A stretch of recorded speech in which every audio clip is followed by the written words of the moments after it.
We are here for day 4 of our carbohydrate series. We're talking about carb strategies, especially if you are somebody who has a fat loss goal. And we talked about sunlight on day 1. We talked about sleep and the incredible impact of sleep and the way that it impacts our carbohydrate metabolism and our carbohydrate and insulin responsiveness. We talked about timing on day 3. And today on day 4, we are talking specifically about muscle mass. And this does not get enough airtime. This is actually the reason why a little over a year ago, I launched Strong Foundations, because just too many women are spending the time doing fitness, but not doing it well, either because of a misunderstanding or a myth or some kind of combination of those things. Like, well, if I lift heavy, I'm going to get hurt. Or if I lift heavy, I'm going to get bulky.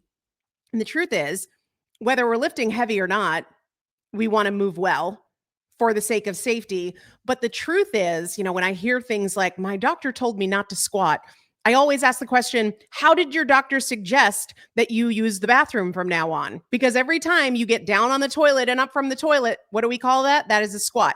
Where does your doctor want you to have dinner? Because every time you sit down in the chair and you get up from the chair, that is a squat.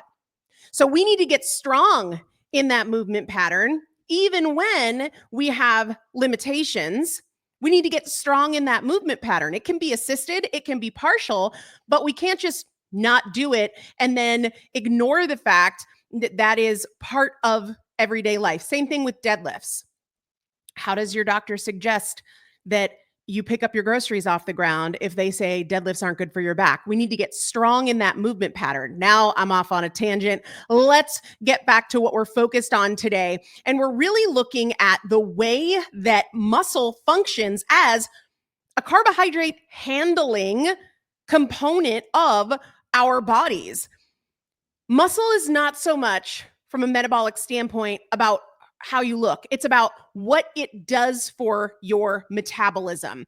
I think people naturally default to the idea of muscle and the way it impacts our appearance, our outward appearance, but it really is actually one of the most powerful and maybe the most underutilized tool for stabilizing blood sugar, improving insulin sensitivity, and reducing fat storage, reducing how much of the food that you eat that gets converted to and stored as fat. So when we say build muscle, it's not so that you look like a man. That's not going to happen, right? Unless you're going to take all sorts of anabolic compounds. What most people don't realize is that your muscle is actually your primary storage site for glucose utilization or glucose disposal. After you have a meal that contains carbohydrates, whether that's watermelon or a bagel or rice, and your blood sugar rises, your muscles are designed to use that and store that for energy. The problem comes when we are not as active as we were designed to be, and or we don't have the muscle mass that we were designed to have. That means that our muscle storage site is either smaller than it ought to be or inaccessible because there's not turnover of that happens during physical activity. And so you're putting yourself in a situation where you are far more likely to not have short-term storage for that glucose. And so your body's option is to convert it and store it in the form of fat, body fat. So we've talked about this a little bit before, but just to recap, there are 3 storage sites for the glucose that you consume, whether that is the big bowl of pasta or it's the, trace amounts of sugar in your protein shake, really doesn't matter. There's 3 storage sites. The first and preferred is your muscle mass.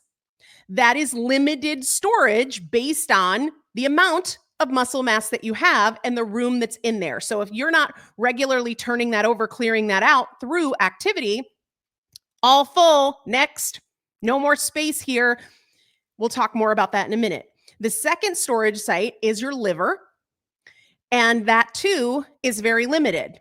So if that's all full, it needs to be converted to and stored as body fat. So the way that we reduce the likelihood of having the food, the fuel that we eat, be converted to and stored as fat is being more active, clearing out those storage sites in the muscle and the liver so that there's room to put what you eat in there so that it doesn't have to go the fat route. And also building muscle mass, because the piece that we probably won't spend as much time diving into today is that in your 30s, starting in your 30s, you lose muscle mass every single year if you are not consistently and effectively strength training to maintain that muscle mass. Most people are not.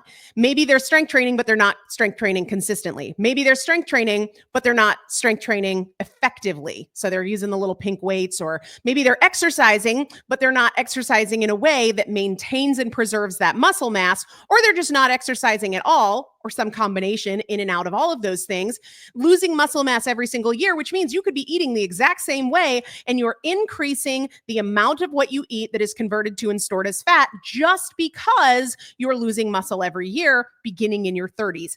That is not a death sentence. That is not a metabolic nightmare scenario, because at any and every age, we can preserve the muscle mass we have and also put on more. Yes, that is true, even if you are in your 70s or your 80s or your 90s, 100%.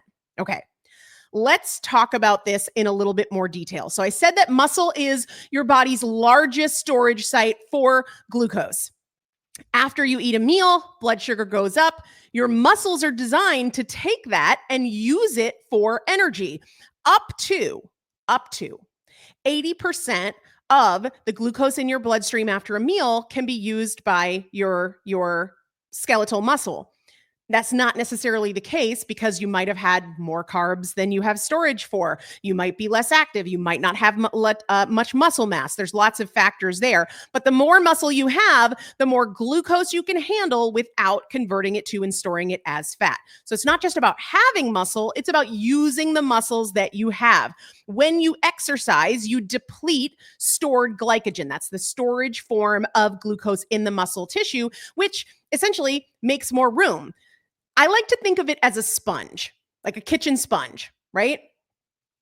If that sponge is saturated with water and you go to clean up a spill, it's not taking on more water, it's full, right?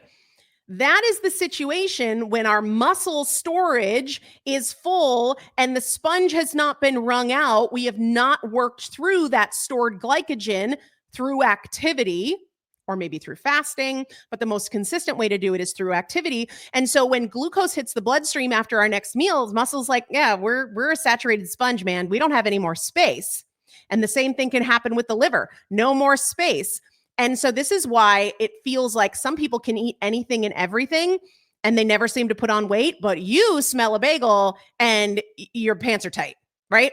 That is one of the big factors at play in those situations. So what we want to do, going back to this sponge analogy, we want to wring it out often. That means we want to be active. We want to be forcing our body to use that stored glycogen. Strength training, general activity, great ways to do that. But also, we want a freaking bigger sponge. Remember, if we're not consistently and effectively strength training, that sponge is getting smaller every freaking year. Smaller and smaller and smaller and smaller, but it doesn't have to be that way. You can either maintain the size of your sponge through consistent and effective strength training, or you can increase the size of your sponge, which is the game that I want to play. It's the game that I want you to play. It's the game that we teach in Strong Foundations. Bigger sponge means more metabolic capacity in general, but especially in the conversation we're having today, in the case of carbohydrates, okay? When we talk about consistently and effectively strength training, I do not mean go for a walk and call it a day. Though walking more than sitting is a great habit to have and certainly can clear out some of that stored muscle glycogen, but not in the same way that strength training will. And also, going for a walk isn't going to do anything for the size of your sponge, right? It's not going to do anything to keep your sponge from getting smaller. We need to be consistently and effectively strength training to preserve our muscle mass, and of course, certainly also to increase our muscle mass. I'm also not talking about the pink Suzanne Summers dumbbells. No shade, no shade, Suzanne Summers, no shade to pink. I guess if you've got, 20-pound dumbbells that are pink, those are cool.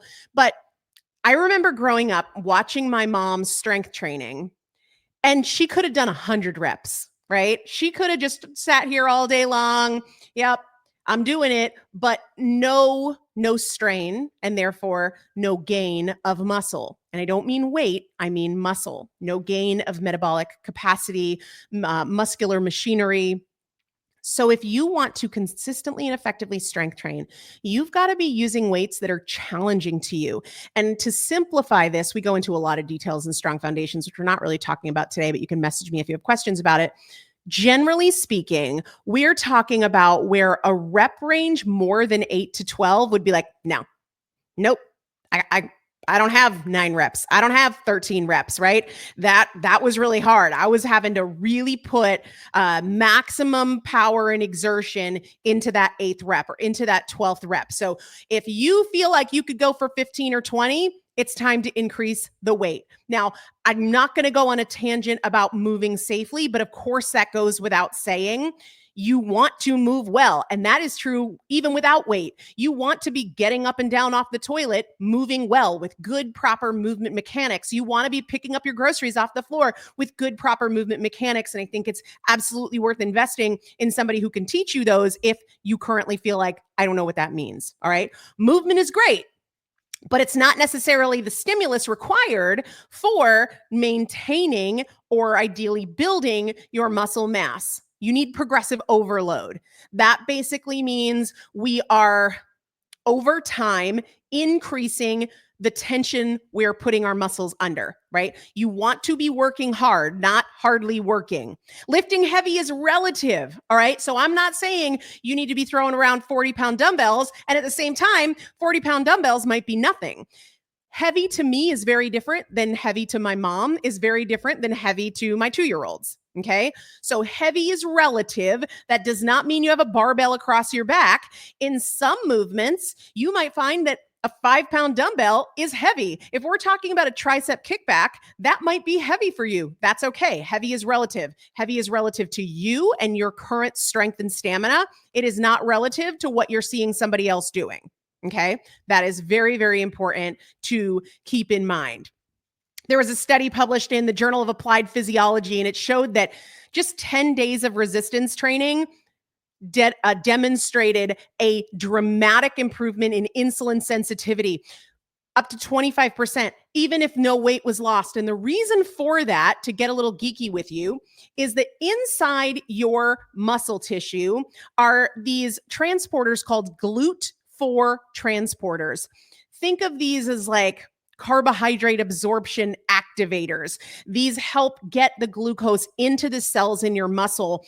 And there's more glucose transporters in your muscle tissue than in other types of tissue. And when we strength train, we actually increase the number of glucose transporters. We increase the concentration of them. Then, of course, when we put on muscle mass, we're increasing the total quantity of them. So this is really a powerful thing to keep in mind, that it doesn't take a year of strength training to notice these benefits.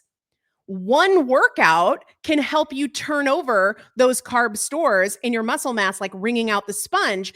Just a handful of workouts can improve your insulin sensitivity overall. And more muscle mass is associated with lower risk of insulin resistance, lower risk of type 2 diabetes, regardless of body fat levels. That is significant. So this isn't necessarily about getting lean and burning body fat. This is about taking care of your metabolic machinery that is your muscle mass. You don't need to become a power lifter. You don't need to grunt and throw barbells around. But what I would say is, if you're a beginner, start with 1 or 2 days a week of strength training and stop using the easy weights that you can do 20 or more reps of.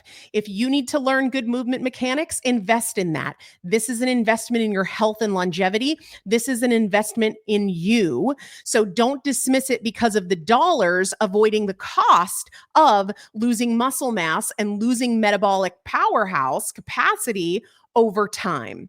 All right. Focus on things like big muscle groups. So it can be easy and not very intimidating to do bicep curls, but that is not going to be as effective as doing something like a squat or a deadlift or a lunge, because our lower body muscle groups or our bigger muscle groups, our glutes, our quads, our hamstrings. So you're going to get more bang for your buck, more payoff for your time spent training using those bigger muscle groups. Plus, they're super, super, super functional. We are squatting and deadlifting all day long, no matter what.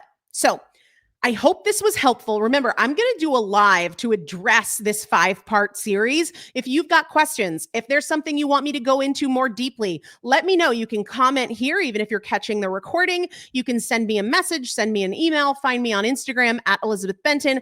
I'm going to do a live probably on Friday of this week. I don't know the date off the top of my head, and answer any questions you have about this series. So this is part 4 of 5. We have another one dropping tomorrow. I'm also going to put a link in the description for 2 things. Number 1, I have a free summary sheet of this information that you can download. I'll put that link in the show description. But I also have 2 nights of totally free trainings coming up on April 8th and 9th.